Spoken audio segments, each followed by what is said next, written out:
Hello, Assalamualaikum everybody. This is me, Shadab, and I'm here for the webinar on upper limb anatomy today. So I'm starting this with upper limb and upper anatomy, and the main purpose of this webinar series is to let students understand the important aspects of every chapter of anatomy. You don't have to remember each and every teeny tiny structure or ligament or joint or artery, vein, nerve. You don't have to remember everything. You just have to remember those things which are the favorite questions to be asked as MCQs in pmdc license exam. Every license exam of every country have a specific pattern, and they have a specific what can I say specific pool of MCQs. So they use that stuff. In pmdc exam, the pool is comparative to other license exams. It is easier and simple. They don't complicate MCQs. And regarding anatomy, you have to study everything. From everything, I don't mean every tiny thing in every chapter. From everything, I mean every chapter. You have to study every chapter, because if you'll think that I'm prepared to systems and the MCQs will come from it, or I heard that pneumonatomy is asked more, or upper limb, lower limb is asked more as compared to thorax or pelvis. Or in certain year, those certain two systems are asked, like abdomen or thorax. So that would make your anatomy portion worse. It is of 50 marks, and you have all the opportunity to succeed. So study smartly and understand it. Anatomy is all about pictures. So if you will see pictures and memorize pictures and apply everything onto your body, like whatever you're studying, if you apply that to your body while studying, it would be easier for you to remember. So today we are studying upper limb, starting from upper limb. And these are my personal notes, and I studied from them. Uh, like, it's not copy pasted from anywhere. While I study for the license exam, I made them, and my book of choice was Snell Review Anatomy, 12th edition I used. 13th and 14th edition is also in the market. So I have made this PDF of 48 pictures. So these are my notes picture, and I would be explaining you from them. So these are not like 48, they are less than 48. Let me show you what else I have put in. So at 20th, my notes are finished. So these are 20 pages from my notes. Okay, then I have placed this book. I use this book. Okay, this is my book. And if you have that book, it is okay. If you do not have this book, then the part I have clicked and placed it in the PDF, that is important. For example, axilla. For example, some tables of muscles, and I will tell you what to remember in them. Okay, then a cubital fossa, then wrist, flexor and extensor reticula and carpal tunnel. Okay, then I've placed certain pictures, anatomical snuff box, pictures. Okay, this is about arterial supply. Summary: this is about lymphatic drainage, and these are the final clinical notes of brachial plexus. Clinical importance. Okay, and then from slide number 35, there are MCQs of this 12th edition Snell review book. Okay, so I will not discuss them because I have placed answers also. If you do not have the book, you can use this PDF. I will place the link of it in the description box below, and these are all MCQs. So from slide number 35 to 48, these are all MCQs. Okay, and from slide number 21 to 34, there are selected pages from Snell book, okay, which I have not written in notes, but they are important. So if you will go through this PDF with me along with in this webinar, you will understand everything, and it would be very easy for you to remember upper limb in the long run. So let's begin without wasting time.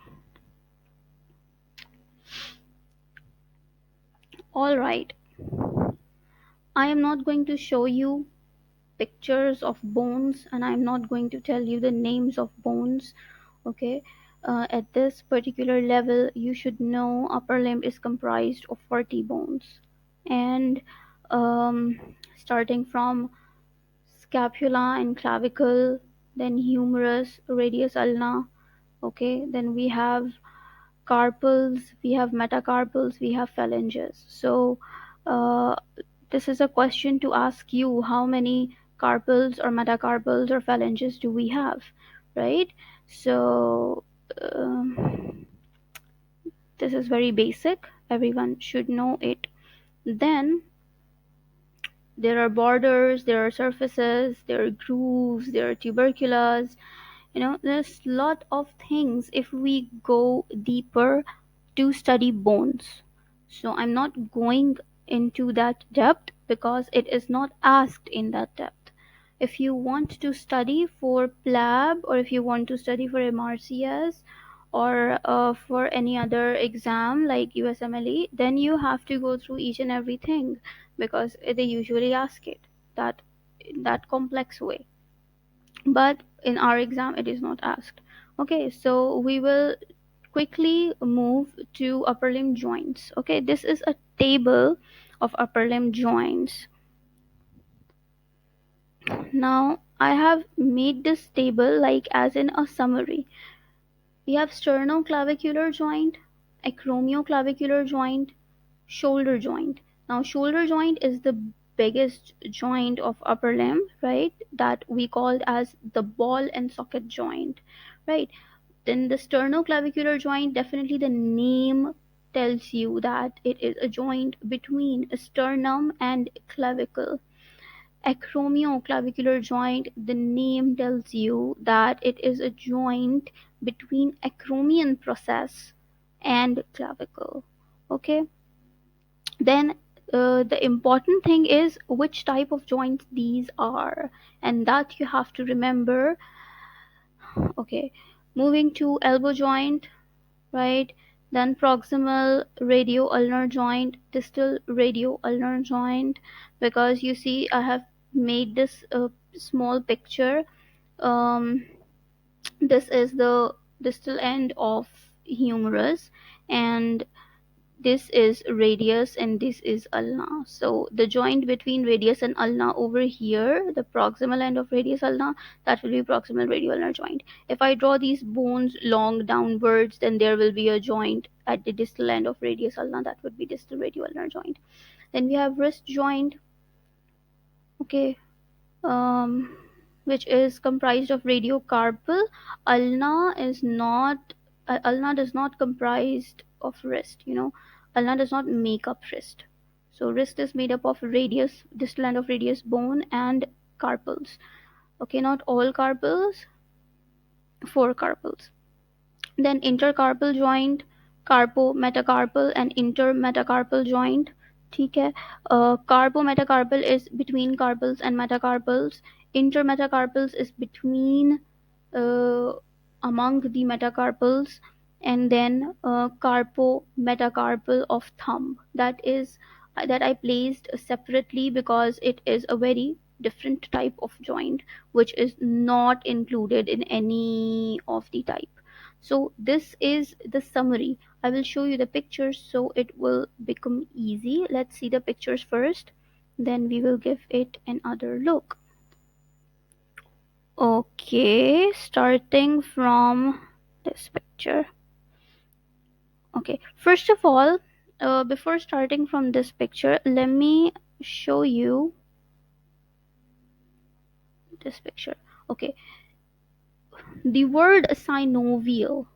The word synovial. Whenever we say synovial, it means that there is a fluid in between the two surfaces of bones to reduce friction.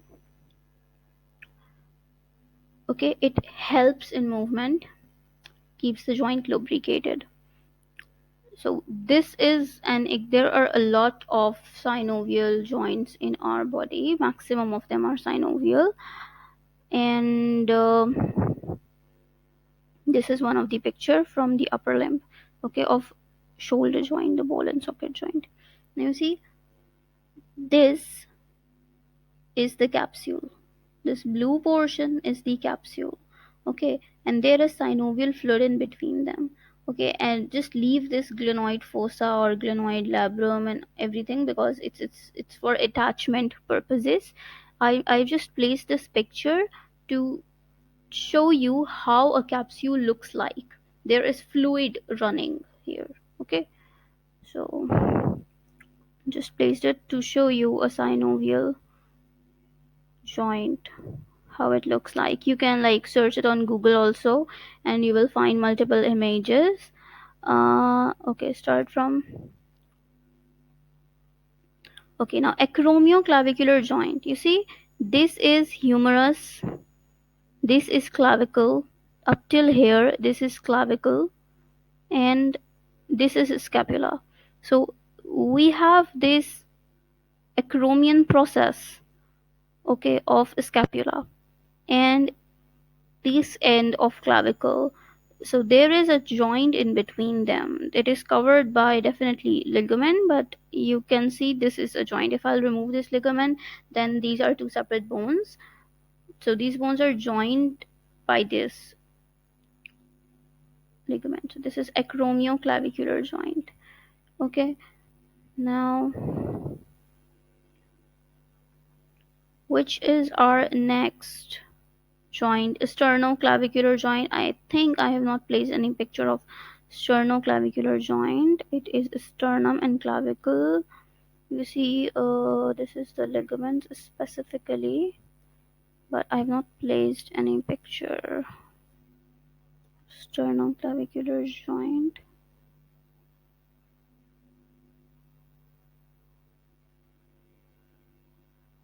I have not placed any picture of sternoclavicular joint. Let me search it for you.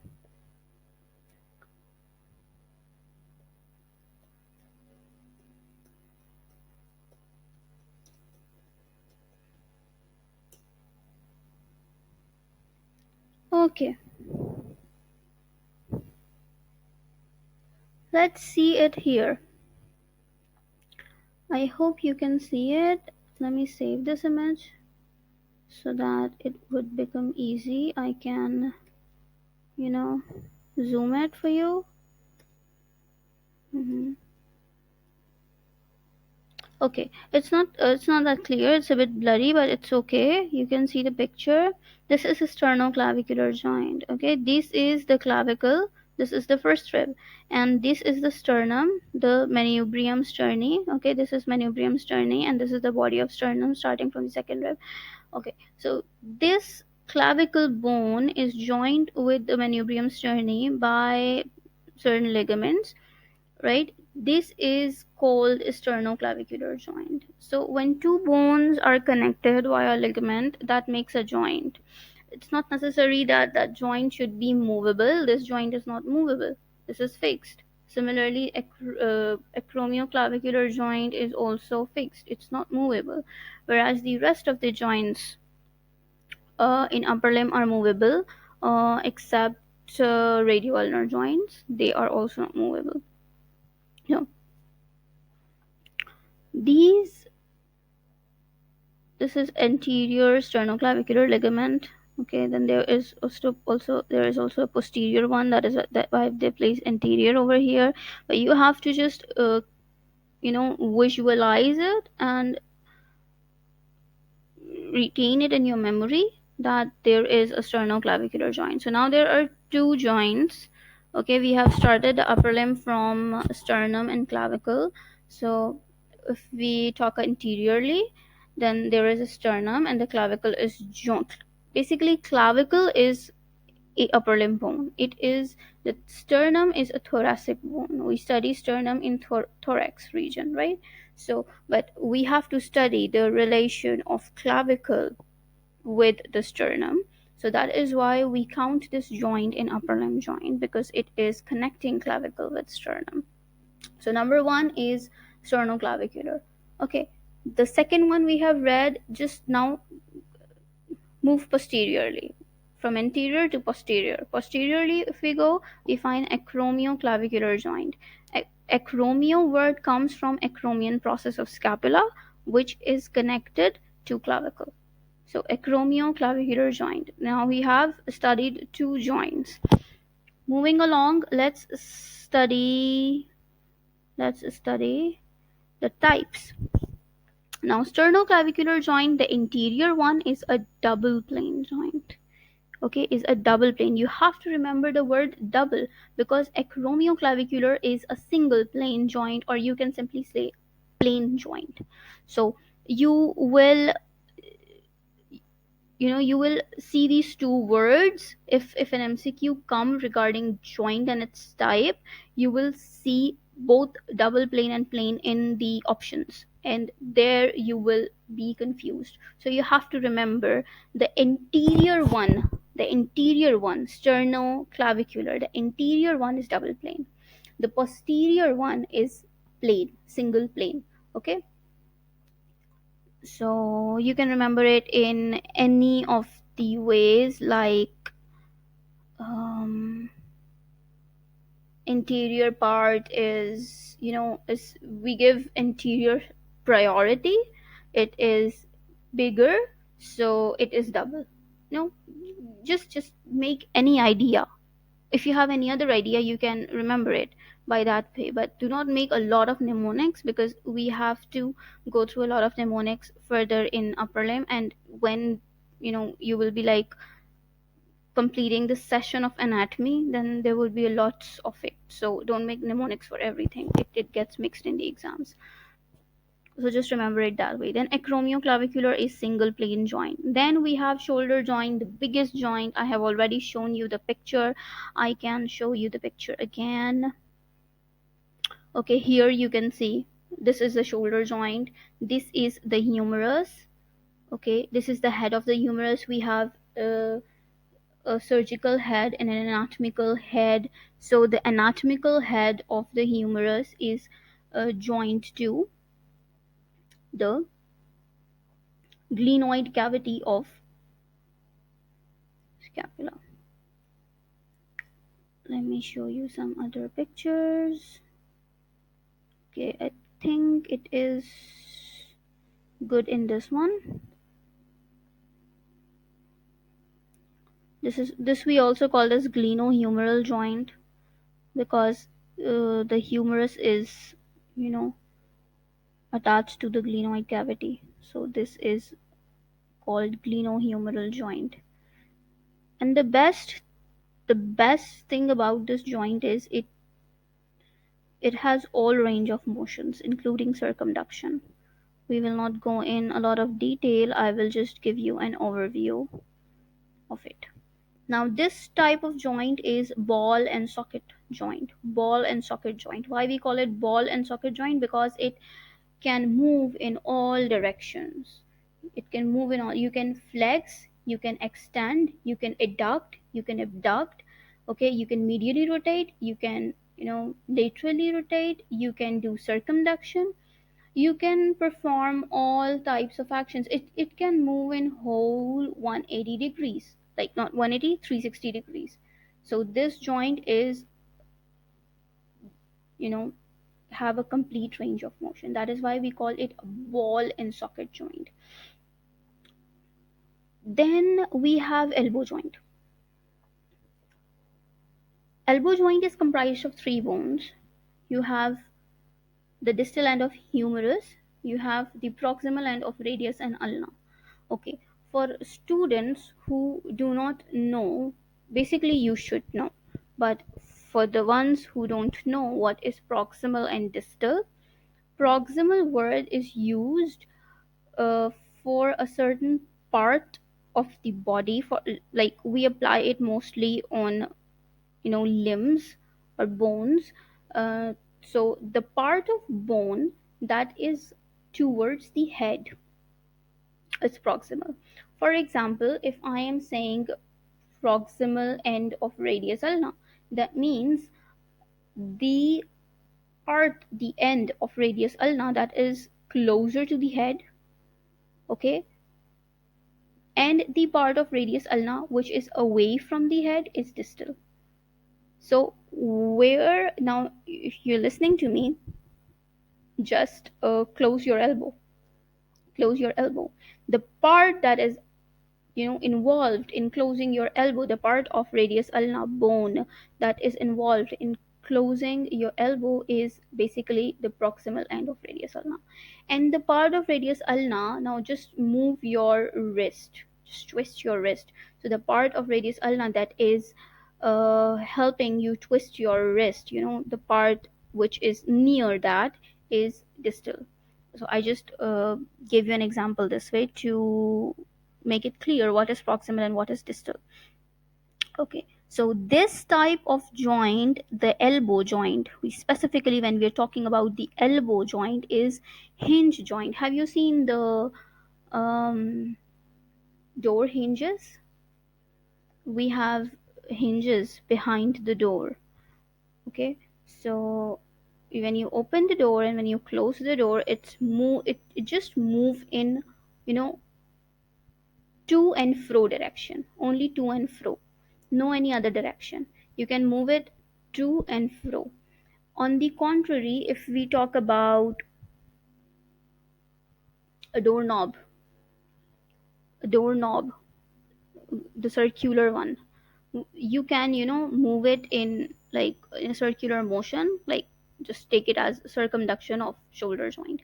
But when you move the door open, you open the door, and when you close the door, those hinges behind the door, they work in to and fro motion, only in two directions. Similarly, our elbow joint works in the same pattern.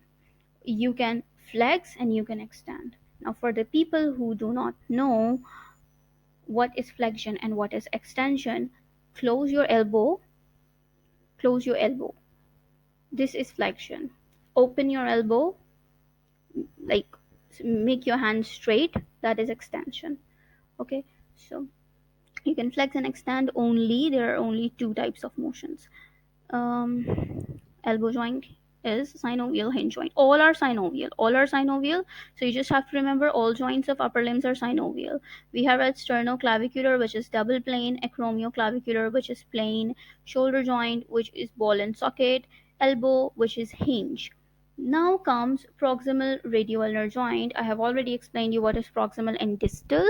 Okay, radioulnar, the word radio is for radius and ulnar for ulna bone. So radius bone and ulna bone attached proximally is a pivot joint. Is a pivot joint. And the distal one is again a pivot joint. Now what a pivot do? What a pivot do? Let me give you an example of a pivot. Have you seen a compass? Have you seen a compass? Any compass, there is a certain point from where you can open and close the compass, right? So that point is basically a pivot. So a pivot is a point which can give you a specific motion. You cannot uh, perform all kind of motions. Okay, that is basically the main point, and then you can twist it from there in a specific direction. So that is a pivot. So both of these joints, radioulnar, either proximal or distal, both of them are pivot. Then we have wrist joint. Wrist joint is a radiocarpal joint.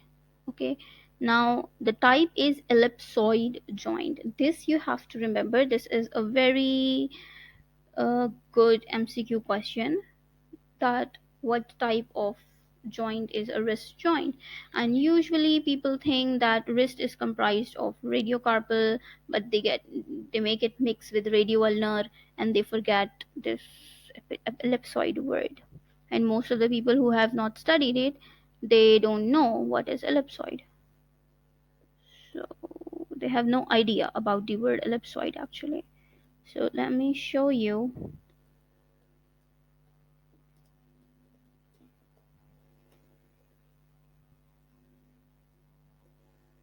Ellipsoid.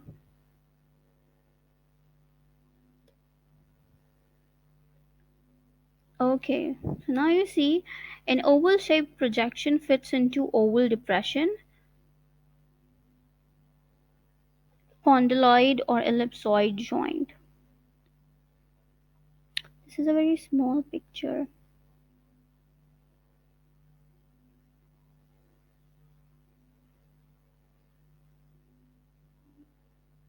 I think this is good. Now you see this is ulna. Let me save it. Save image as. Okay. This is ulna. This is radius. This is distal radioulnar joint. Okay, which type of joint it is? It is synovial pivot joint. Now this is the distal end of radius, and these are the carpal bones. So you see they are attached to these carpal bones, and we can perform only two type of motions here.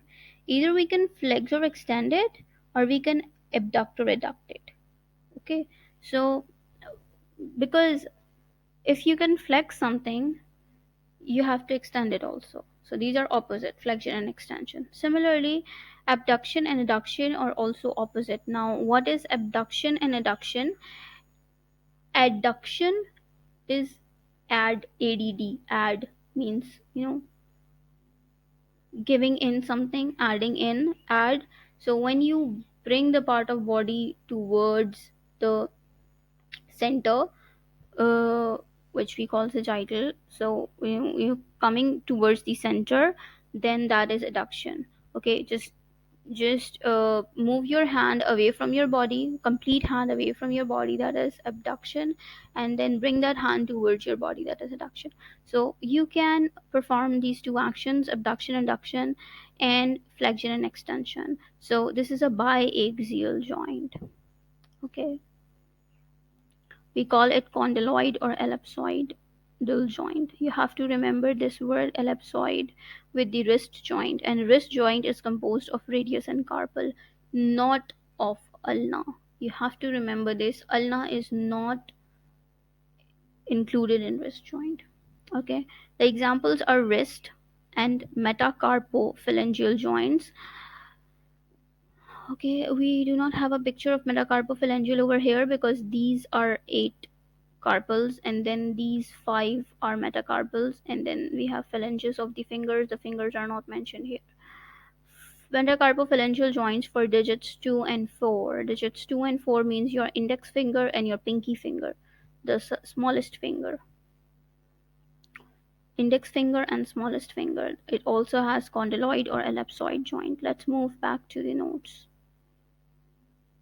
Then we have intercarpal joint. Intercarpal means among the carpal, between the carpal, that is also plane. Let me show you the same picture. So these are carpals, and these carpals are joined with each other. There are 8 separate bones, and they are joined with each other. So these joints are called plane joint. No movement. Okay, plane joint. Then we have carpometacarpal and intermetacarpal. Carpals and metacarpals, again I'll show you the same picture.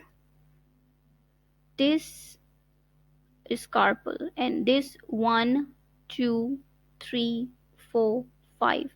These are metacarpals. So you see this joint, you see this joint, this one, and this one. This is carpometacarpal joint. All these joints are carpometacarpal joints. All these joints between the carpals are intercarpal joints. The joints between metacarpals and carpals are carpometacarpal joints. So the intercarpal, the carpometacarpal, both are plane. The intermetacarpal are also plane. Now, if I have picture of fingers,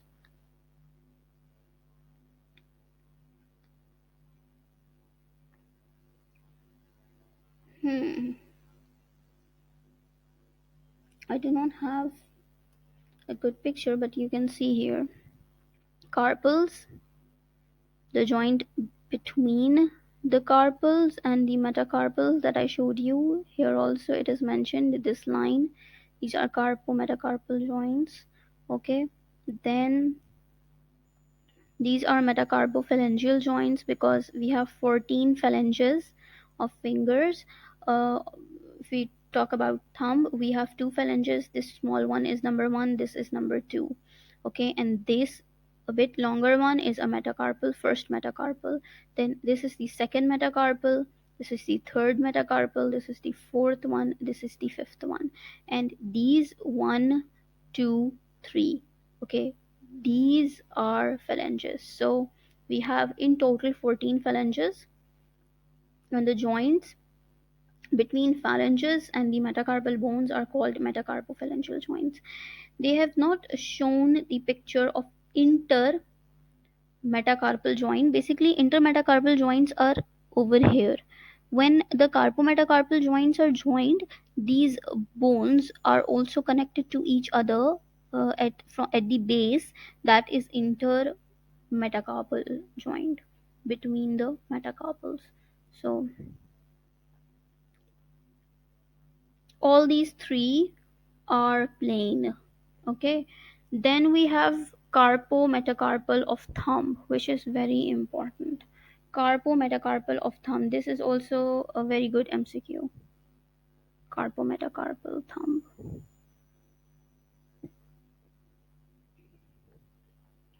I don't know if I have a picture of carpometacarpal joint here.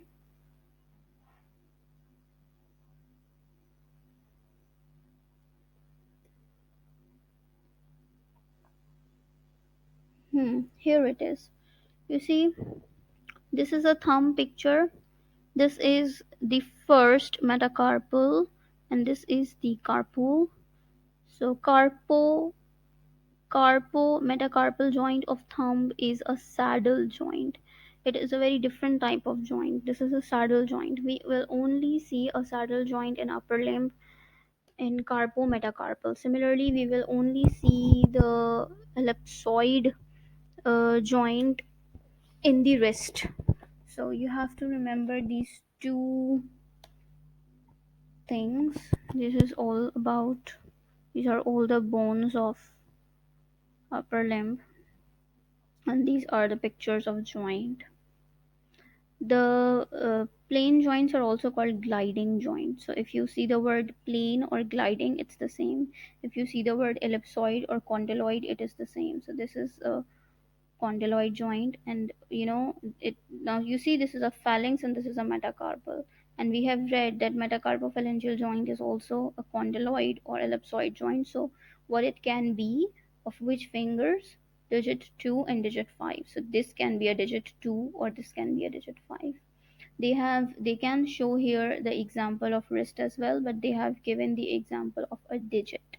So you have to remember, condyloid or ellipsoid is, of three. There are three places where this joint is in the upper limb. The first one is wrist. The second one is second digit and fifth digit. Okay. Then we have a saddle joint here of the thumb, and all the other joints between the metacarpal and phalanges are plane, between the carpals are plane, between the metacarpals are plane. Okay, these are all gliding joint. And what else single plane joint we have studied? The acromioclavicular joint. So the clavicle is not given here, otherwise I would have shown here. So the clavicle is not given. And the double plane is of sternum and clavicle, so sternoclavicular. Then we have one ball and socket joint to remember. Then we have a pivot joint, two pivot joints to remember, that is the distal radioulnar and the proximal radioulnar. And then we have a hinge joint to remember, which is the elbow joint. So all the joints are discussed here in this picture. I will place all these pictures. I will make a PDF kind of thing and will place all these pictures also, if anyone wants to see it. Now, this is all you have to remember for the pmdc MCQs, joints and their types. I hope uh, you have learned it by now. Let's move further. Acromioclavicular dislocation.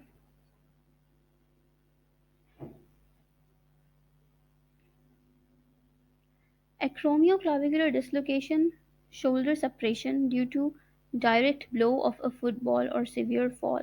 If a person is playing football and the ball hits his acromioclavicular portion, or just simply say it hits shoulder, ball comes and hits the shoulder, then we will see acromioclavicular dislocation.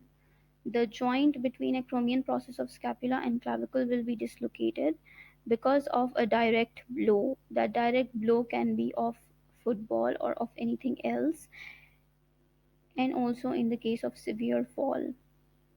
And this, when this joint is dislocated, acromioclavicular joint, we call it acromioclavicular dislocation or shoulder separation. That means your shoulder is separated from the, not the shoulder, basically your humerus is separated from the shoulder. It seems like that, but basically this joint is dislocated. So that is called, that is in layman terms they call it shoulder separation. So kandha nikal gaya. Then I have written certain things about shoulder joint, which I've already told you, that shoulder joint is also known as glenohumeral joint. The capsule is strengthened by the rotator cuff muscles, which are not present inferiorly. Yes, this is an important MCQs. Just I cannot color it or mark it, so that is why I am uh, focusing via the cursor. So you have to remember it, that whatever points I'm telling you, that this is an MCQ, that is an MCQ. So capsule is strengthened by rotator cuff muscles which are not present inferiorly. This is an important MCQ. Rotator cuff muscles are not present inferiorly. You know, just imagine this huge circle I'm making from the cursor, and the inferior portion of the circle, the rotator cuff muscles are not present. So there are four rotator cuff muscles, You have to remember the name, the mnemonic by SITS, SITS, supraspinatus, infraspinatus, teres minor, and subscapularis. The word subscapularis is not properly written here.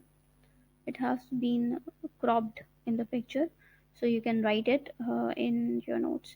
Supraspinatus, infraspinatus, teres minor, and subscapularis, these are the rotator cuff muscles, and they are absent inferiorly.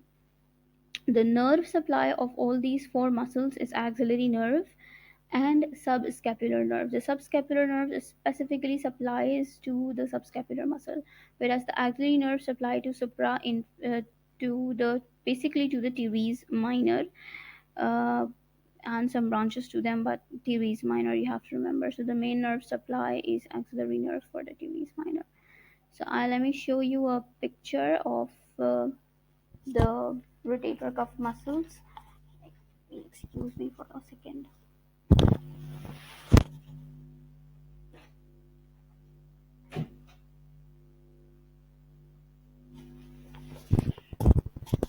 There was a bit of noise in my background. I hope it's fine now. Okay, let me show you the picture. Here it is. Now this is the picture of rotator cuff muscle, okay? This is supraspinatus, this is infraspinatus, this is subscapularis, and this is teres minor.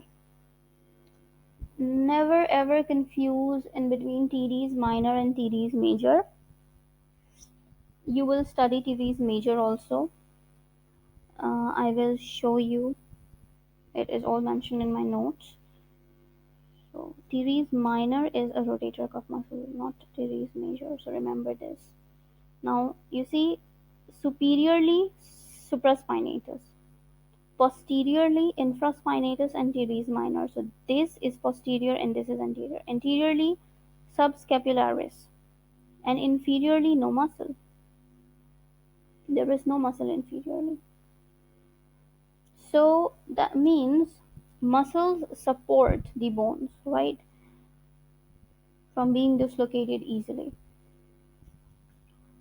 When we lack a muscle inferiorly in the shoulder joint, there is the greatest possibility of dislocation inferiorly. Because of a hit, a fall, the shoulder can be dislocated from inferiorly. That, inferior dislocation. You will see the shoulder moving down. When you see two shoulders and compare the person who have inferior dislocation, one of his shoulder would be not aligned to the right shoulder, non-dislocated shoulder. It would be a bit downwards. So this is all about the rotator cuff muscles. I've shown you the picture to remember. Let's move further. Abduction of shoulder joint is initiated by supinator muscle. Abduction of shoulder joint. Now you're moving the shoulder away from the body. So that is initiated by supinator muscles. Now these 3 points which is written over here, I have specifically wrote it together for the purpose of revision, and you have to remember these 3 points. They are very important. Supinator muscle, not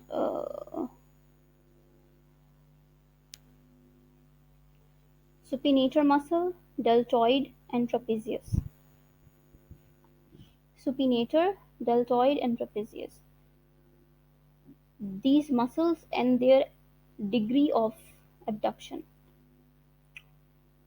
Now, if you're following me when in this video with me, or you are with me right now, just place your hands straight, with your body. So हाथ को ऐसे body के साथ चिपका के रखें, and then उसको 30 degrees तक मूव कराएं. अभी ये 0 डिग्री पर है, ठीक है. 30 डिग्रीज तक मूव कराएंगे तो ये काम सुपिनेटर मसल करवा रहा है. ये काम सुपिनेटर मसल करवा रहा है, ठीक है. इससे ऊपर लेकर जाएं up to 90 degree.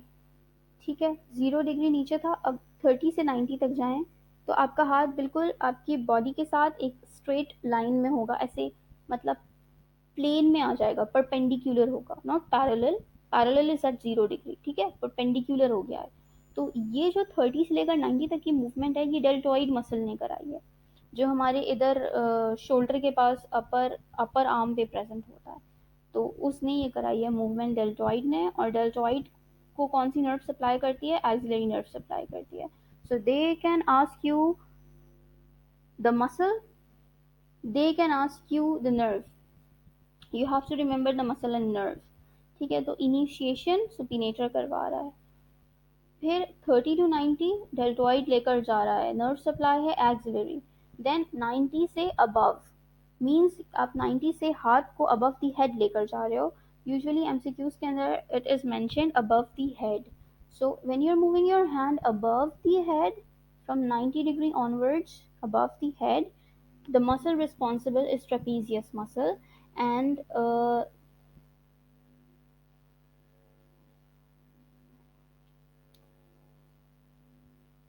trapezius and serratus anterior.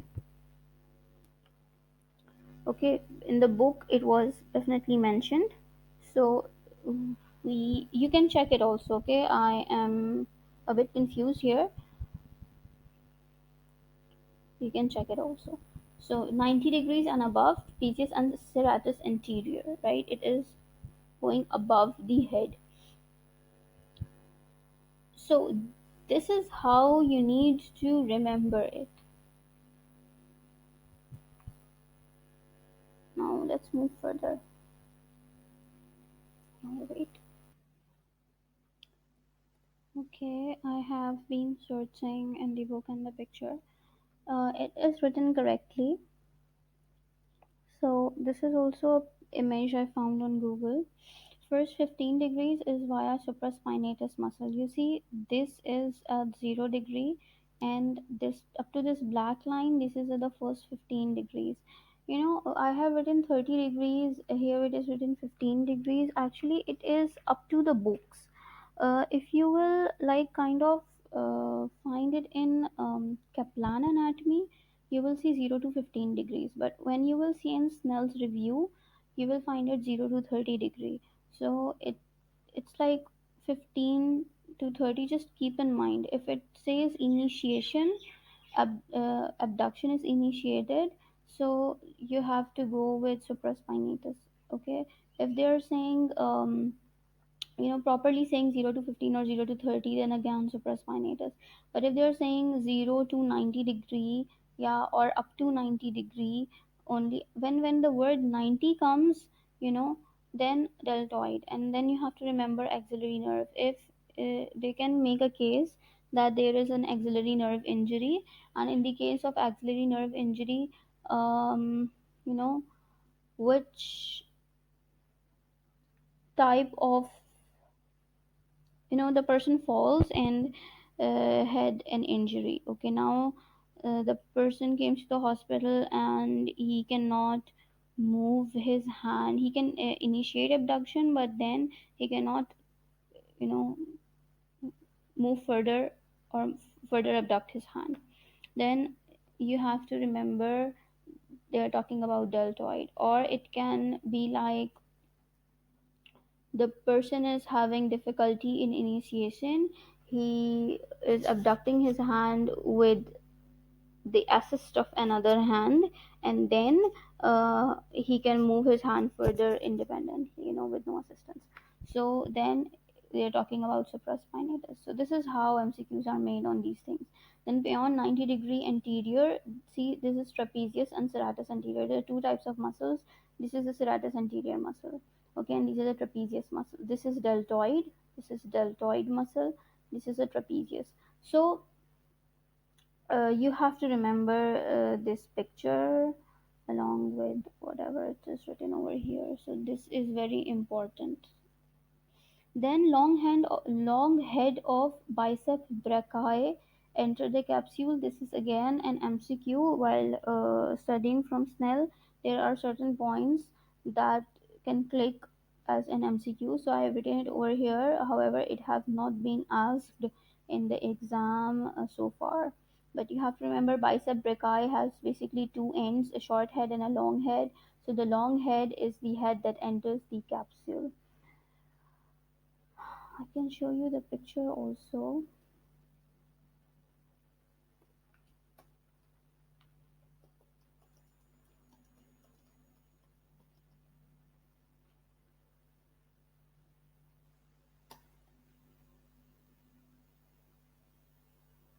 Hmm.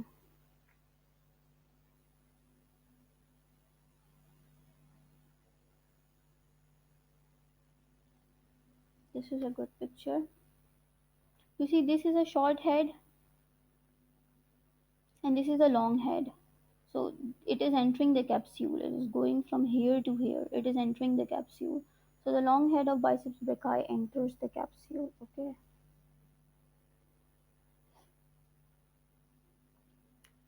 Most common joint dislocation, shoulder joint. Remember, most common joint dislocation in upper limb. If you're talking about upper limb, the most common joint dislocation is shoulder joint. Then the dislocation position. If we talk about a dislocation position, is inferior and antero-inferior dislocation when abducted. So when the hand is in abducted position, like if someone is doing some work, for example, a painter is painting, the hand is abducted, or someone is,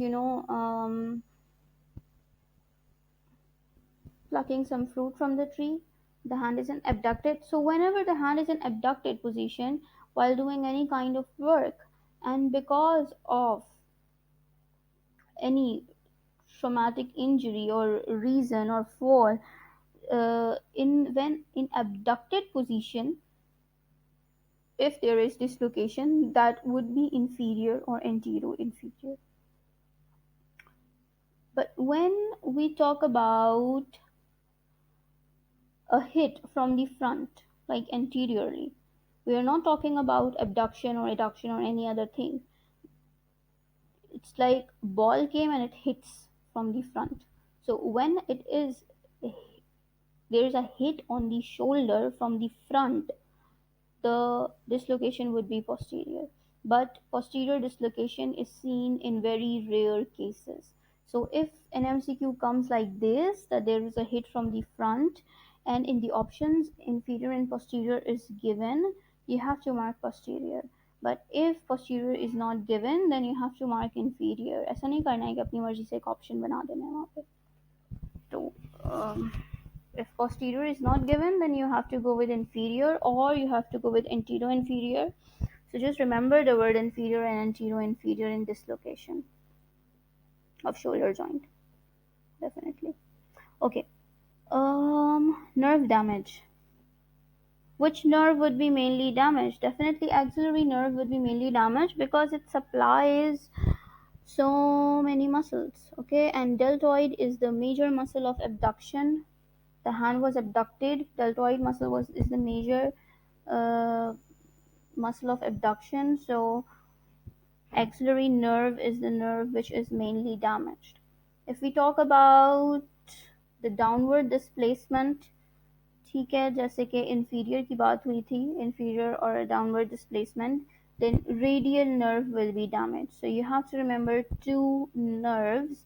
Axillary nerve is the main nerve, and in case of downward and inferior displacement, then radial nerve will be damaged. Okay.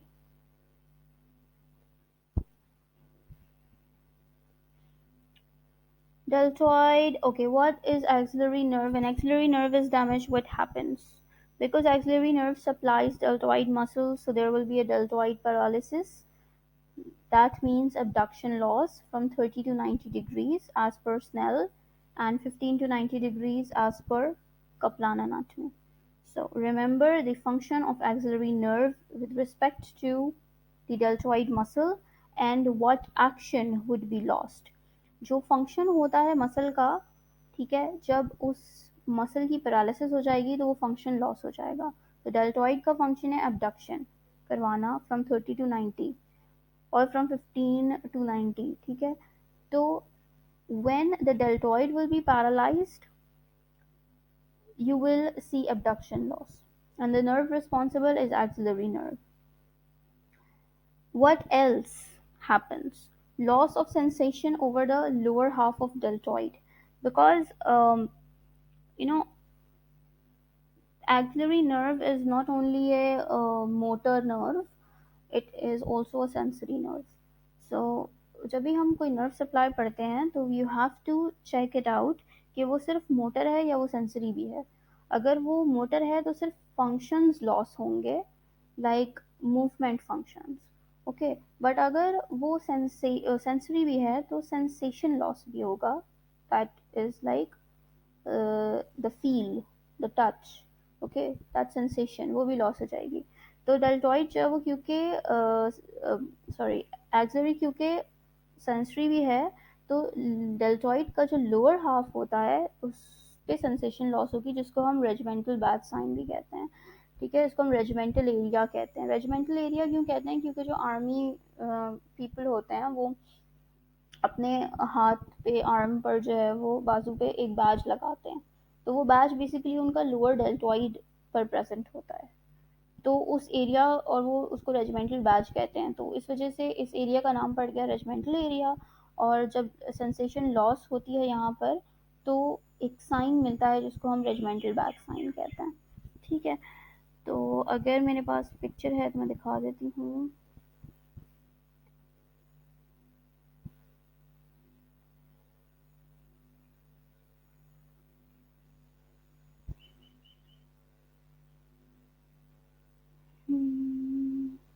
Hmm.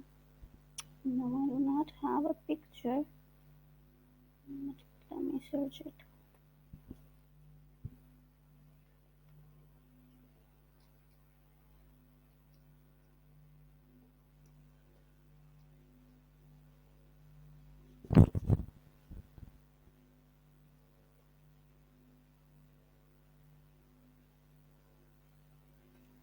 See,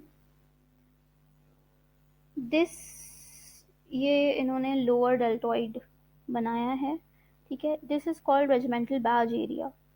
तो इसी area के ऊपर जो है वो आपका आपको paralysis की, सॉरी, सेंसेशन लॉस मिलेगा. You know when the person will touch, जब डॉक्टर टच करेगा ना उस एरिया पर तो फील नहीं होएगा कुछ भी. There will be no feel, axillary nerve damage. Check sensation over lower aspect of deltoid. यहाँ पर रेजिमेंटल बैज साइन मिलता है. This is the regimental badge area. So the doctor needs to check sensation over the lower aspect of deltoid. So this is an important MCQ question because you are going to be doctors after giving this exam. Yes. So you have to remember this point. Okay. Let's leave other things. So being a doctor now, when you are like reading this nerve damage, just think that you are an orthopedic surgeon, and you're sitting in a clinic and a patient comes there with a fracture, a dislocation, and a dislocation of hand or shoulder, and there you have to check. The patient is complaining of loss of abduction, and then आप check करोगे कि abduction कितने degree से कितने degree तक loss हुई है. तो फौरन से आपके दिमाग में आना चाहिए कि okay, it is from 30 to 90. Initiate खुद से कर रहा है, आगे से उससे नहीं हो पा रहा है. ठीक है, असिस्ट की ज़रूरत पड़ रही है. नाउ हियर डेल्टॉइड गया. ठीक है, डेल्टॉइड को कौन सी नर्व सप्लाई करती है? फौरन से आपके माइंड में आना चाहिए एक्सिलरी नर्व सप्लाई करती है. ठीक है, फिर आप उसकी सेंसेशन चेक करोगे फॉर फर्दर कंफर्मेशन कि सेंसरी लॉस भी हुआ हुआ है. फिर आपको हाथ पे रेजिमेंटल बैक साइन मिलेगा. You will use a cotton swab, and then you will just ask him, tell me where, at which portion you're not feeling anything, there is numbness, and then the patient will say, okay, over here, then that area is having loss of sensation, and there will be a sign over there, and then like this is how you reach the diagnosis. Then obviously history taking is also necessary, and x-ray scans. Okay, fracture to mid shaft of humerus. Now, radial nerve damage. So, fractures are very, very, very important in upper limb. Very important. Fractures are very important in upper limb. If they have to make a case, they can include a fracture case, and they can, ask you about the muscles. They can ask you about their actions. They can ask you about the nerve supply. So, fractures are very important. अब mid shaft of humerus पे radial nerve damage होती है. Why? Because radial nerve mid shaft of humerus से गुजरती है. ठीक है, radial nerve गुजरती ही मिड शाफ्ट ऑफ ह्यूमरस से है. I can show you an image of radial nerve. ठीक है, ये देखें, ये ह्यूमरस है. ठीक है, ये एक्सिलरी नर्व आ रही है, और ये वाली जो है रेडियल नर्व लिखा हुआ है यहाँ पे, ये वाली जो है ये रेडियल नर्व है. ये मिड शाफ्ट ऑफ ह्यूमरस का अगर फ्रैक्चर होगा तो रेडियल नर्व जाएगी. और भी नर्व्स हैं, मस्कुलोकुटेनियस भी है और दीगर दूसरी नर्व्स भी हैं, लेकिन रेडियल नर्व जाएगी. हम मस्कुलोकुटेनियस की बात करेंगे, बाद में करेंगे. अभी हम सिर्फ ये बात आपको याद रखनी है कि अगर मिड शाफ्ट ऑफ ह्यूमरस का फ्रैक्चर है तो रेडियल नर्व डैमेज होगी. ठीक है, रेडियल नर्व क्यों डैमेज होती है? Because it lies in the spiral groove of humerus. तो रीजन भी लिखा हुआ है कि ह्यूमरस में एक स्पाइरल ग्रूव होता है. You can see the Google picture of humerus, right now while listening to me, you can just go back and just google it and see the spiral groove. You will see a radial nerve. So basically the spiral groove is there for radial nerve. Okay, जिस तरीके से एक पत्थर होता है, उसमें मुसलसल पानी पड़ रहा होता है, तो वहाँ पर एक काफ़ी सालों के बाद वहाँ पर उसमें एक चेंज आ जाएगा, और फिर आपको बाद में आप उसको देखोगे तो आपको पता चलेगा कि ओके, यहाँ पर यहाँ पर कोई चीज़ बहती थी, यहाँ से कोई चीज़ बहती थी, या कुछ यहाँ पर आकर गिरता था. तो दैट इज़ वाई. सो वही हाल हमारी बोन्स का है, उसमें भी स्पेसिफिक ग्रूव्स बने हुए हैं फॉर एवरीथिंग. तो अब रेडियल नर्व की जगह उन्होंने बनाई हुई है वहाँ पे, तो उसका स्पाइरल ग्रूव प्रेजेंट है. ठीक है, रेडियल कोलेटरल लिगामेंट, जिसको हम लेटरल कोलेटरल लिगामेंट भी कहते हैं, एंड अल्नर कोलेटरल लिगामेंट, जिसको हम मीडियल कोलेटरल लिगामेंट भी कहते हैं. रेडियल को हम लेटरल कहते हैं, अल्नर को हम मीडियल कहते हैं. क्यों कहते हैं? Because of their positions, because of position of bones. Anatomical position में आप खड़े हों, anatomical position, everyone should know what is an anatomical position. This is an anatomical position. This picture is in an anatomical position. This is the palmar aspect of hand which you are seeing.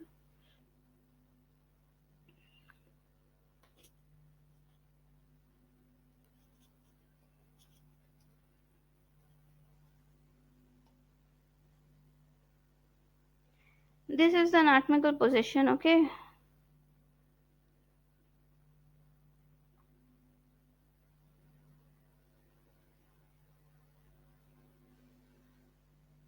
This is the anatomical position. आप straight खड़े हुए हो, लेकिन आपके हाथ जो हैं वो सामने की तरफ है. अगर पाल्मर एस्पेक्ट ऑफ हैंड आगे की तरफ है और डॉर्सल साइड पीछे है, जब आप इस पोजीशन में खड़े होते हो, एनाटॉमिकल पोजीशन में खड़े होते हो, तो इस पोजीशन में खड़े होने पर आप मीडियल और लेटरल चेक करते हो बोन्स का. ठीक है, अगर आपने हाथ को इस पाल्मर साइड को पीछे की तरफ कर दो और डॉर्सल को आगे की तरफ कर दो, तो मीडियल लेटरल चेंज हो जाएगा. So you have to remember medial and lateral with respect to anatomical position of your body. तो मीडियल वो साइड है जो बॉडी के करीब है, लेटरल वो साइड है जो बॉडी के दूर है. राइट, तो ये वाली साइड जो है वो मीडियल है और ये वाली साइड जो है वो लेटरल है. So when we are talking about medial collateral ligament, we are talking about a ligament over here. And when we are talking about lateral collateral ligament, we are talking about the ligament over here. So medial collateral ligament is also ulnar collateral ligament because ulna is present on the medial side and radial is present on the lateral side. Make a mnemonic or anything if you do not remember it. So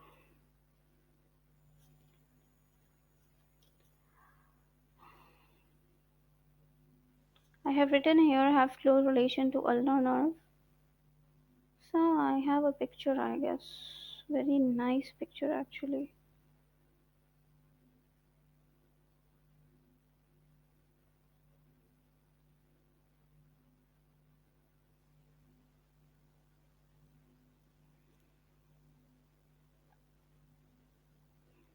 Where it is gone.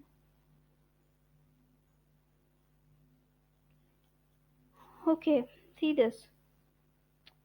This is ulnar collateral ligament, okay? In the picture it is given here. And this is radial collateral ligament. So this bone is basically radius, ठीक है?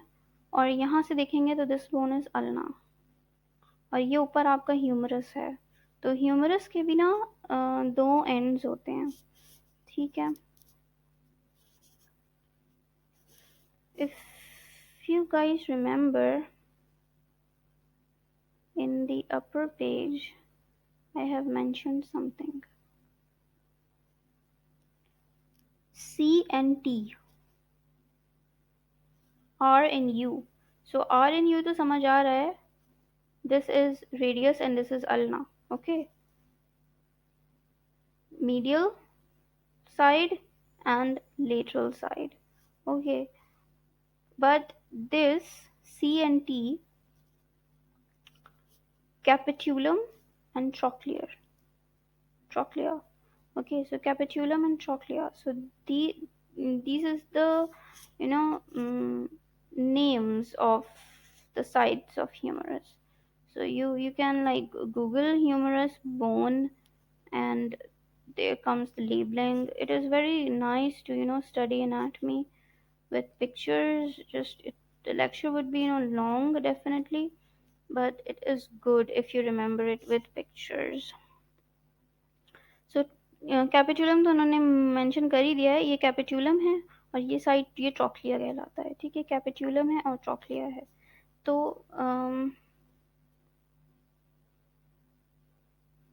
Okay, इस picture के अंदर given है, इसको save करते हैं.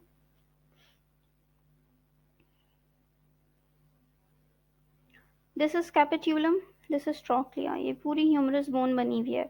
अब यहाँ पर आपको बहुत सारी चीज़ें मिल जाएंगी. यहाँ पर आपको रेडियल ग्रूव भी मिल गया है, ठीक है? तो सर्च करने की ज़रूरत नहीं है. ये स्पाइरल ग्रूव हो गया है. तो यहाँ से रेडियल नर्व गुजरती है. जब ये ऐसे यूं करके कट होएगा, यहाँ पे ऐसे फ्रैक्चर होएगा, तो आपकी रेडियल नर्व डैमेज हो जाएगी, ठीक है? सिमिलरली अब आप यहाँ पर ऊपर से देखते जाइए. ये आपका एनाटॉमिकल नेक हो गई, ठीक है? हेड ऑफ ह्यूमरस है ये, ठीक है? अब ये एनाटॉमिकल नेक हो गई और ये सर्जिकल नेक हो गई. तो यूजुअली फ्रैक्चर सर्जिकल नेक पर होता है, ठीक है? और यहाँ से यहाँ पर आपका यूं करके डेल्टोइड मसल आता है.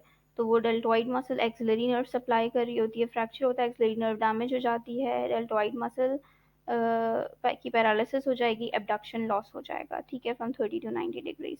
प्लस फिर आपको रेजिमेंटल बैथ साइन मिलेगा इस रीजन के ऊपर मसल के, ठीक है? फिर आपका मिड शाफ्ट का फ्रैक्चर हो गया ह्यूमरस की, तो रेडियल नर्व डैमेज हो गई, ठीक है? फिर और नीचे आ जाएं यहाँ पर, तो अब इधर आप देख रहे हैं कैपिट्यूलम और ट्रॉक्लिया, ठीक है?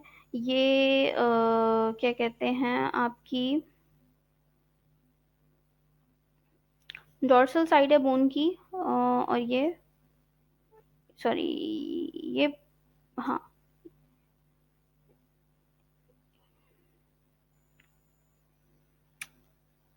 ये डॉर्सल एस्पेक्ट है, ठीक है? ये प्रॉक्सिमल एस्पेक्ट है. तो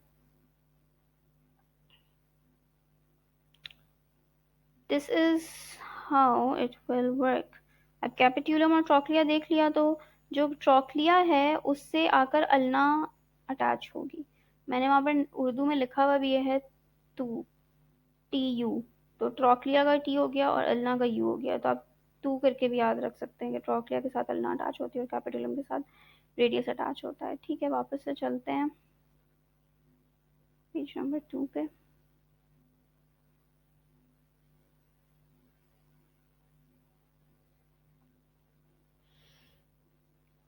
ओके,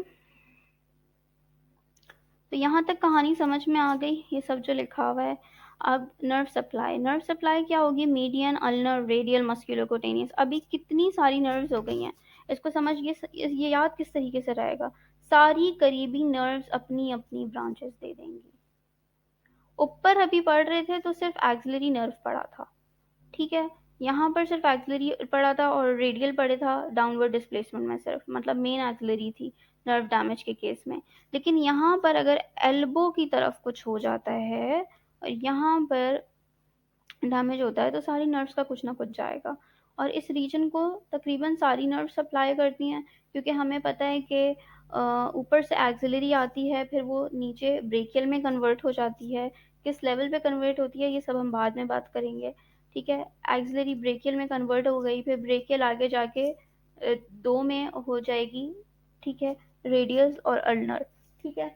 इसके अलावा हमारे पास मीडियन और मस्कुलोकुटेनियस नर्व भी है, ठीक है। ये सारा ब्रेकियल प्लेक्सस की नर्व्स हैं।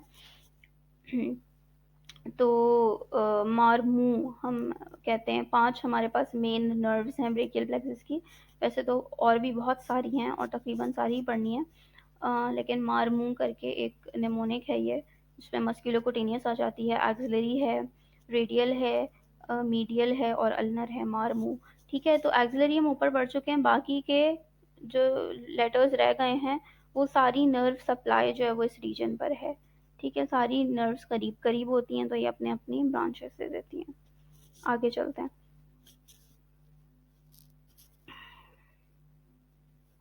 ये वर्ड याद रखना इतना ज़रूरी क्यों है? एनुलर लिगामेंट सराउंड्स रेडियस, क्योंकि छोटा बच्चा जो होता है ना, जिस तरह हम बच्चों को हाथ से उठाते हैं, हाथ से उठा लेते हैं, ठीक है, उसको उसकी थॉरैक्स से या रिबकेज से पकड़कर उसको नहीं उठाते, डायरेक्ट उसके हाथ पकड़ लेते हैं। तो बच्चों के जो हाथ होते हैं उनके लिगामेंट्स, उनकी बोन्स ना प्रॉपर बनी नहीं होती हैं, ठीक है, जॉइंट्स प्रॉपर बने नहीं होते हैं। तो रेडियस जो होती है ना उसके अतराफ में एक एन्युलर लिगामेंट होता है, ठीक है। उस एन्युलर लिगामेंट से रेडियस निकल जाती है बाहर। तो कहते हैं कि बच्चे का हाथ खिंच गया एल्बो के पास से, ठीक है, वो इसी तरह खिंचता है। तो एन्युलर लिगामेंट जो है वो याद रखना बहुत ज़रूरी है। इस कंडीशन को हम कहते हैं नर्समेड्स एल्बो, नर्समेड्स एल्बो, ठीक है। नर्समेड्स इसलिए कहते हैं कि बच्चों की जैसे देखभाल करने के लिए आपने मेड रखी है या नर्स रखी है, तो ये पिक्चर है, बस एक नाम पड़ गया नर्समेड्स एल्बो। तो ये याद रखना है कि ये हमारे पास रेडियस है और ये हमारे पास अल्ना है, ठीक है। तो ये रेडियस का जो हेड है ना, इसके अतराफ में एनुलर लिगामेंट है। तो जब आप बच्चे का हाथ यूं करके नीचे से खींचोगे, ठीक है, ये तो ऊपर वाला रीजन है ना, यहाँ पर ऊपर ह्यूमरस होगी, ये आपकी कोहनी जो कहते हैं, पीछे से जो कोहनी फील करते हैं, तो ये ऑलिक्रिनन प्रोसेस फील होता है बेसिकली कोहनी पे पीछे जो हड्डी है, ठीक है। ऑलिक्रिनन प्रोसेस की, अल्ना की होती है ऑलिक्रिनन प्रोसेस। तो अब हम बात करें इसकी, तो अब आपने हाथ नीचे से, फॉर एग्जांपल यहाँ पर ये हाथ बना हुआ है, ठीक है, ये यहाँ पर हाथ है, ऐसे पकड़ के खींचेंगे तो ये ऊपर चला जाएगा, ये रेडियस नीचे आ जाएगी। जब रेडियस नीचे आ जाएगी और एनुलर लिगामेंट ऊपर चला जाएगा तो ये इसमें से बाहर आ जाएगा, इसको हम नर्समेड एल्बो कहते हैं, ठीक है। तो ये इस वजह से ये वर्ड याद रखना ज़रूरी है कि एनुलर लिगामेंट सराउंड्स रेडियस, ठीक है। अल्ना को सराउंड नहीं करता, रेडियस को करता है। Dislocation of elbow joint, okay. अब हम एल्बो जॉइंट की डिसलोकेशन की बात करते हैं। अभी हमने ऊपर शोल्डर की पढ़ ली थी, अब एल्बो जॉइंट की बात करेंगे। तो पोस्टीरियर डिसलोकेशन ज़्यादातर होती है ड्यू टू फूश, फूश FOOSH क्या है? Fall on outstretched hand, fall on OS outstretched and H for hand, fall on outstretched hand, ठीक है। इसकी शॉर्ट फॉर्म में लिखा है इसको फूश, ठीक है। जब आपका हाथ आउटस्ट्रेच्ड हैंड का मतलब ये है कि आप खेल रहे हो, आपका हाथ पूरा ऐसे सीधा है, मतलब फ्लेक्स पोजीशन में नहीं है, पूरा हाथ एक्सटेंडेड है, ठीक है। और इस पोजीशन में आप गिर गए हो और आपने अपना अपने अपने जो आपका पाम है उससे आपने बचने की भी कोशिश की है, फुल टाइम आपका हाथ जो है वो आउटस्ट्रेच पोजीशन में है। अब इस पोजीशन में गिरते हो तो पोस्टीरियर डिसलोकेशन होती है, ठीक है, एल्बो जॉइंट की, यानी कि पीछे की तरफ एल्बो मूव हो जाती है, आप कहीं निकल जाती है, ये कुछ भी, ठीक है। तो पोस्टीरियर डिसलोकेशन का मतलब है कि पीछे की तरफ हो जाएगी, तो नर्व डैमेज क्या होगा, अल्नर नर्व डैमेज होगी। ठीक है, तो ये पॉइंट याद रखने वाले हैं कि डिसलोकेशन ऑफ एल्बो जॉइंट में पोस्टीरियर डिसलोकेशन होती है, पुश की वजह से होती है, और अल्नर नर्व डैमेज होती है। ये सीधे सीधे एमसीक्यूज हैं। सो रेडियोअल्नर जॉइंट डिजीज, इसको हम नर्स मेड्स एल्बो कहते हैं। ठीक है, बच्चों में होती है, अभी बताया है। In which head of radius is not well developed, बच्चों में क्योंकि वो सही से डेवलप नहीं हुआ होता हेड ऑफ रेडियस। ठीक है, ओलिक्रनन फोसा नहीं होता। अभी आपको जो पिक्चर दिखाई थी मैंने, वो उसमें ओलिक्रनन फोसा शो हो रहा था। ठीक है, ये बहुत अच्छी पिक्चर है, ये ओलिक्रनन फोसा है, ये बना नहीं होता। ठीक है, ओलिक्रनन फोसा जो है वो सही से बना नहीं होता, तो जॉइंट नहीं होता, एल्बो का जॉइंट नहीं होगा। A sudden jerk can cause pulling of the radial head down through the annular ligament, radius नीचे आ जाएगा और एन्युलर लिगामेंट ऊपर चला जाएगा, इसको हम नर्स मेड्स एल्बो कहते हैं। आगे चलते हैं, radio carpal joint articulation, radius distal end scaphoid या lunate triquetral. Radio carpal joint articulation, articulation का मतलब होता है दो बोन्स का आपस में मिलना या जुड़ना।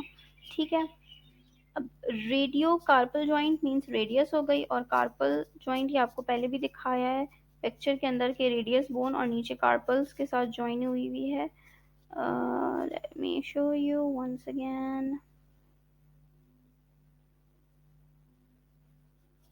ठीक है, ये रेडियस बोन हो गई और ये कार्पल्स हैं, 8 कार्पल्स हैं। तो रेडियो कार्पल आर्टिकुलेशन कहते हैं, रेडियस कार्पल्स के साथ जुड़ी हुई है रेडियो कार्पल आर्टिकुलेशन। ठीक है, तो रेडियस का डिस्टल एंड स्केफॉइड यूनिट ट्रैक्वेट्रल। ठीक है, 3 बोन्स होती हैं जो आपके पास जुड़ी होती हैं। आपके पास टोटल 8 बोन्स हैं, कार्पल टोटल 8 होती हैं। ठीक है, स्केफॉइड ल्यूनेट ट्राइक्वेट्रल, ठीक है, पिसिफॉर्म, ये 4 हो गई ऊपर की। फिर ट्रपीजियम, ट्रपेजॉइड, कैपिटेट, हेमिट।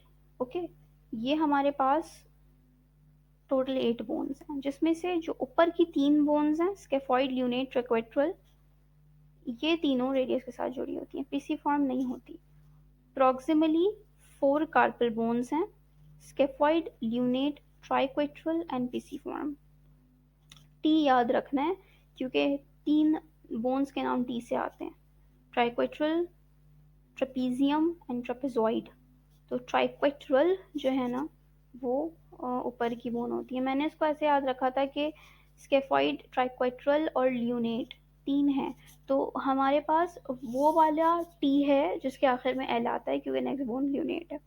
ये मेरा तरीका है याद रखने का, तो आप लोग भी इस तरीके से याद रख सकते हो कि वो वाला टी है जिसके आखिर में एल आता है। तो ट्रपीजियम के आखिर में एम आता है, ट्रपेजॉइड के आखिर में डी आता है, बची ट्राइक्वेट्रल एल। ओके, स्केफॉइड, ल्यूनेट, ट्राइक्वेट्रल और रेडियस, ये सब मिलके आपका रिस्ट जॉइंट बनाते हैं। ठीक है, ओके, अब आ जाते हैं हम वेरी इंपॉर्टेंट एमसीक्यूज की तरफ। हुश, fall on outstretched hand, young child अगर है, ये एमसीक्यूज के हिंट्स हैं कि अगर आपके पास एक केस सिनेरियो बना हुआ है और उसमें यंग बच्चे की बात हो रही है, यंग चाइल्ड की बात हो रही है, ठीक है, तो डिसलोकेशन कैसी होगी। Posterior displacement of the distal radial epiphysis. अब वो क्या बोलेंगे कि एक बच्चा है, खेल रहा था, गिर गया। कैसे गिरा, on outstretched hand, outstretched hand का वर्ड इस्तेमाल होगा। ठीक है, और बच्चे का जिक्र होगा एमसीक्यूज के अंदर कि छोटा बच्चा है, या एज दी हुई होगी उन्होंने। ठीक है, फॉर एग्जाम्पल 6 साल का है, फॉर एग्जाम्पल 12 साल का है, इस तरीके से एज दी हुई होगी। तो डिसलोकेशन कैसी होगी, पोस्टीरियर डिस्प्लेसमेंट होगी, ठीक है, of distal radial epiphysis. Okay, now here is one more word which is called epiphysis. If you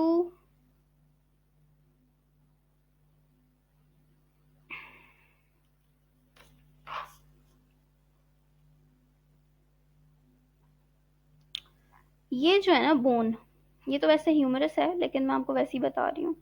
ये जो ग्रीन वाला रीजन है इसको हम शाफ्ट कहते हैं, ठीक है, इसको हम शाफ्ट कहते हैं। इसको हम डायफिसिस भी कह सकते हैं, और इससे ऊपर होता है मेटाफिसिस, और ये सबसे ऊपर जो कॉर्नर्स वाले पोर्शन है इनको हम एपीफिसिस भी कहते हैं। अगर मैं वर्ड लिख कर सर्च करूँ तो शायद आसान हो जाएगा समझना भी और समझाना भी। ये वाले जो ऊपर वाले जो पोर्शंस होते हैं ना, इन पोर्शंस को हम एपीफिसिस कहते हैं बोन के। ये एपीफिसिस हैं, ठीक है, तो ये एपीफिसिस है। ये आ गई पिक्चर। वही बात जो मैं आपको समझा रही थी कि जो शाफ्ट वाला पोर्शन होता है ना बीच वाला, उसको हम डायफिसिस भी कहते हैं, और उस शाफ्ट से ऊपर वाला जो पोर्शन होता है उसको हम मेटाफिसिस कहते हैं, मेटाफिसिस कहते हैं, और सबसे कॉर्नर वाले जो पोर्शन होते हैं उसको हम एपीफिसिस कहते हैं, ठीक है। तो डिस्टल रेडियल एपीफिसिस का मतलब हो गया कि रेडियस का डिस्टल पोर्शन नीचे वाला जो एल्बो जॉइंट की तरफ है, ठीक है, और उसका वो पोर्शन सबसे नीचे वाला जो अटैच्ड है, आर्टिकुलेशन में रिस्पॉन्सिबल है। तो अभी ऊपर जो हम पढ़ रहे थे एल्बो जॉइंट की डिसलोकेशन यहाँ पे, तो यहाँ पर मैंने मेंशन किया था कि पोस्टीरियर डिसलोकेशन होती है, वही चीज़ यहाँ पर लिखी हुई है नीचे, कोई नई बात नहीं है। पोस्टीरियर डिसलोकेशन होती है of the distal radial epiphysis. अब ये यंग चाइल्ड में, अगर कोई टीन एज बच्चा, टीन एज मतलब वो नंबर जिसके आखिर में टीन आता है, लाइक 13 to 19, सो 13 to 19 अगर एज दी हुई है, टीन एजर बच्चे की बात हो रही है, फॉर एग्जाम्पल 14 साल दे दिया उन्होंने या 16 साल दे दिया, तो क्लाविकल डिसलोकेट होगी। फॉलन आउटस्ट्रेच्ड हैंड पर क्लाविकल का फ्रैक्चर होगा, ठीक है। ये जो हैशटैग वाला जो साइन है ये फ्रैक्चर का सिंबल होता है, तो क्लाविकल का फ्रैक्चर होगा। यंग अडल्ट की अगर बात करें, young adult like above 20, but 20 to 35 40 ले लें, ठीक है, 40 तक ले लें, तो स्केफॉइड फ्रैक्चर होगा। स्केफॉइड बोन हाथ की, एक दफ़ा रिस्ट के कार्पल्स की पिक्चर खोल लेते हैं ताकि एक नज़र आप लोग देख लें। ये बहुत अच्छी पिक्चर है, ठीक है, इस पिक्चर को सेव कर लेते हैं।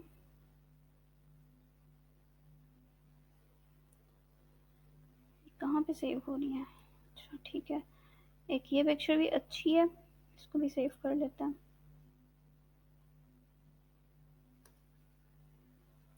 तो हम पहले इस पिक्चर को देखेंगे, ठीक है।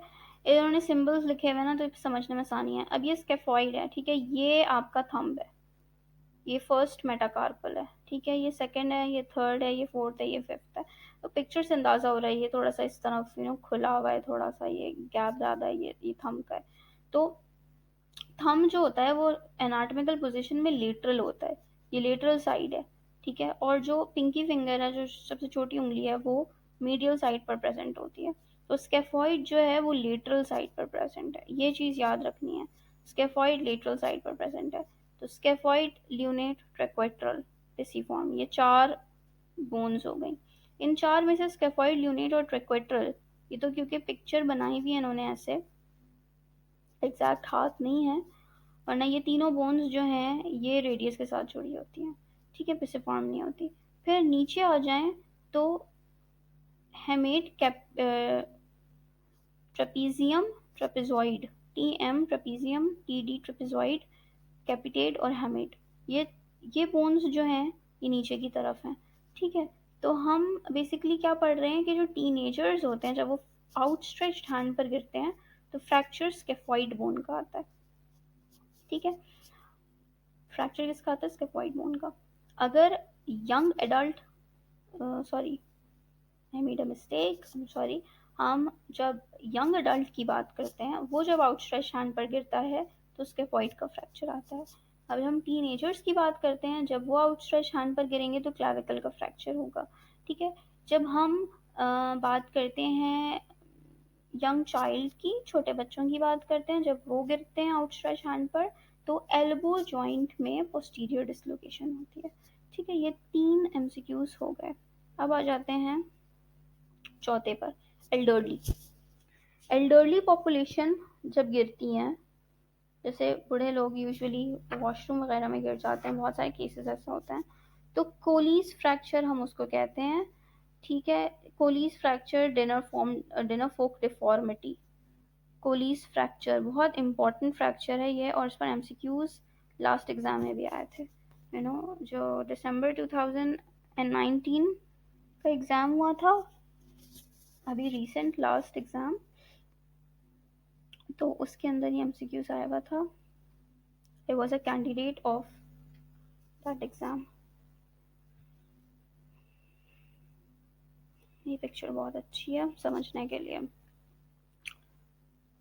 ये नॉर्मल हाथ है नीचे,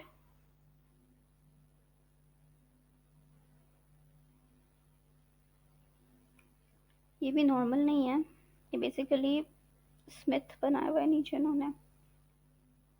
ये वाला जो है ये डिनर फोर्क डिफॉर्मिटी है। डिनर फोर्क कैसा होता है दिखने में?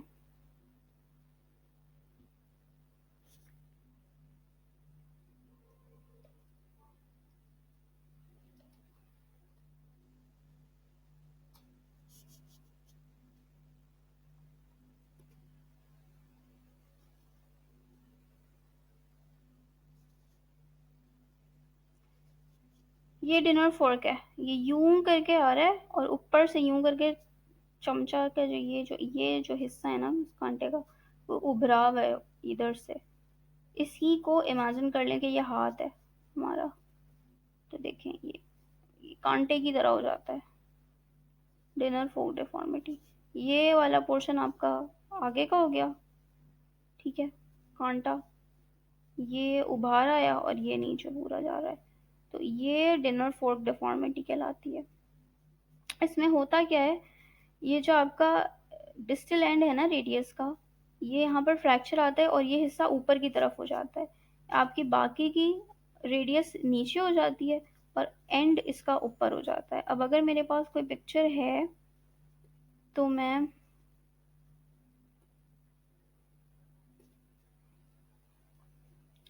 ये बेहतरीन तस्वीर है, ये चेक करें आप। ये डिनर फोर्क डिफॉर्मिटी दिखाइए, इलस्ट्रेशन ऑफ कूलीज फ्रैक्चर। ठीक है, ये रेडियस है, ये रेडियस का डिस्टल एंड हो गया, ये आ गया फ्रैक्चर। क्योंकि डिस्टल एंड रेडियल अल्ना के साथ आर्टिकुलेट है और कार्पल्स के साथ भी आर्टिकुलेट है, ठीक है, तो ये इन तमाम बोन्स के साथ हो गया ऊपर, और बाकी का जो नीचे शाफ्ट वाला पोर्शन है वो नीचे की तरफ आ गया। ठीक है, तो ये फिर एक ये वाली शेप देता है कांटे की।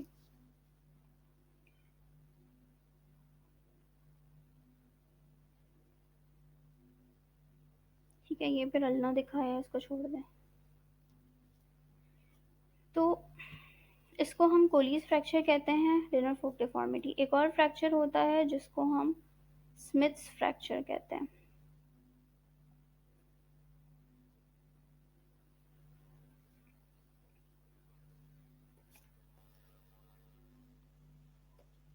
Opposite of Colles fracture is Smith's fracture. When you will solve MCQs from Snell, याद हो जाएगा सारा।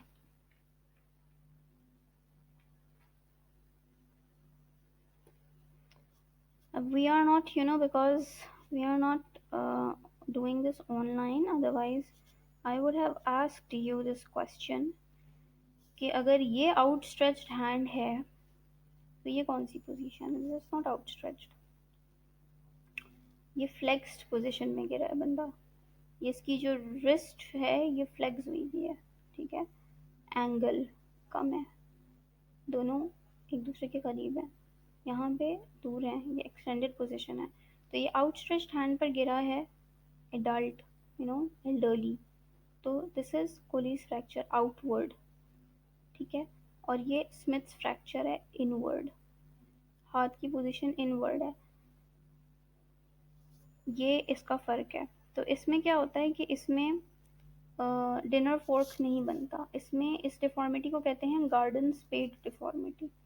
एक होती है डिनर फोर्क डिफॉर्मिटी, एक होती है गार्डन स्पेड डिफॉर्मिटी। अब अगर हम आपके लिए सर्च करें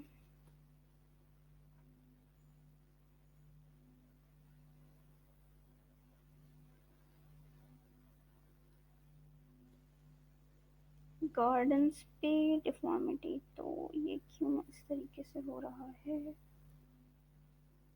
कहाँ गई वो पिक्चर? ये रही, ये बहुत अच्छी पिक्चर है। ये गार्डन स्पेड है। गार्डन स्पेड किस तरीके का है? ये यूं सीधा है और फिर ये बड़ा सा उभार आ रहा है। सो ये देखें, ये वाली जो साइड है ये नीचे की तरफ हो गई है। ये एरो से भी शो किया है, ये नीचे की तरफ हो गई है। This is garden spade deformity.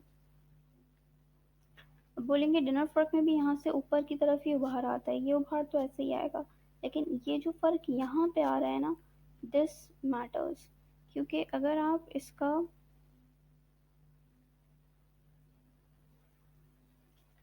फिर आप इसको क्लोज लुक में देखें,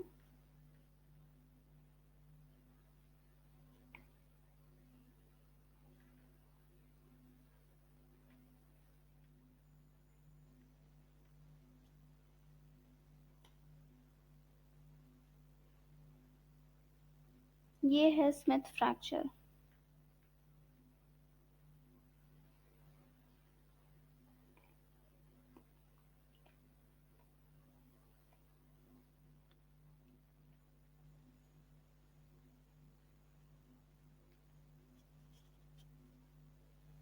दोनों फ्रैक्चर के अंदर रेडियस ही जा रही है, ठीक है, इसीलिए शेप एक जैसा होगा। लेकिन स्मिथ फ्रैक्चर और कोलीज फ्रैक्चर का मेन डिफरेंस ये है कि एक आउटवर्ड डिफॉर्मिटी है और एक इनवर्ड डिफॉर्मिटी है।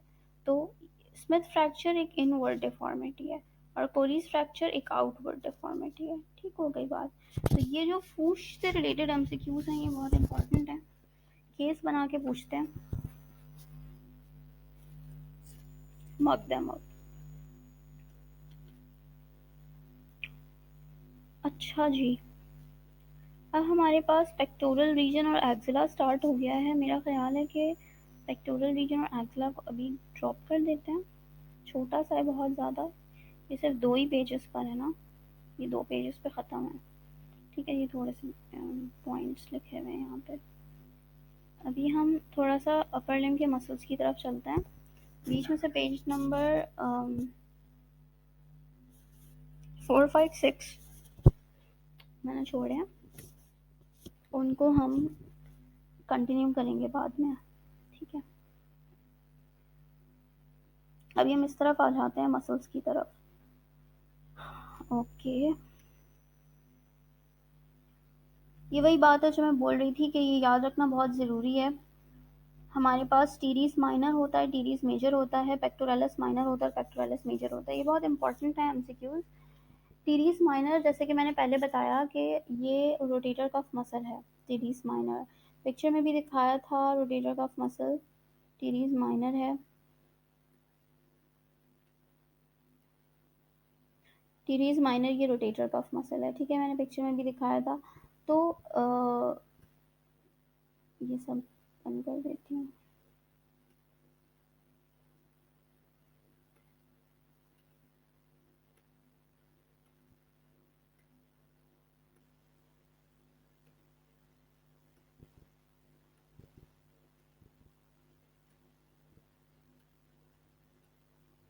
Okay, but teres major muscle जो है ये कहाँ पे प्रेजेंट होता है? At lower border of